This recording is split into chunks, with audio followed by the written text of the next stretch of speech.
般人只晓得苏州最好吃个大枣潘玉玲。你也调包摊了个辰光，潘玉玲还不一样了。哎呦，8年来对哇，根本我哪不晓得个家。1956年公司合约拿董事啊，没办法个呀。你家调下来分个大枣，把红卫兵堆得了整个死气活来。你都讲还有个大枣紫菜椒这个味道，三台长难尝口。红云盖白山，按照头说也按15个钟头。根本你不困干噶。为止你也调留下来个味道，我点检做得拒绝。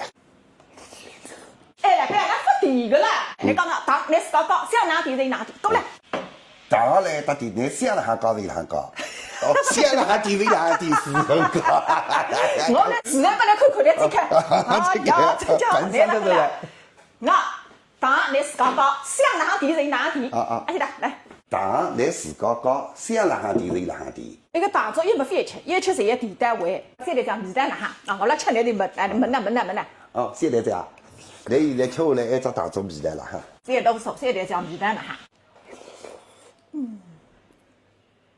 当然，你来讲，我们吃没来讲的。现在啥味道了哈？我给海带，你少有个粉丝带你吃大枣。哎呦，我上回还一点点灯不落过啊！外里都摆点灯子，摆点灯吃。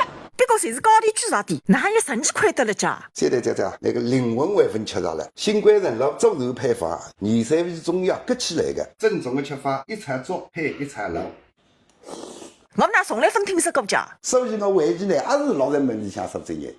我为什么会有上人世家？别个那个路吃了还得4万4千间。知音的呀，现在那个第2层来着。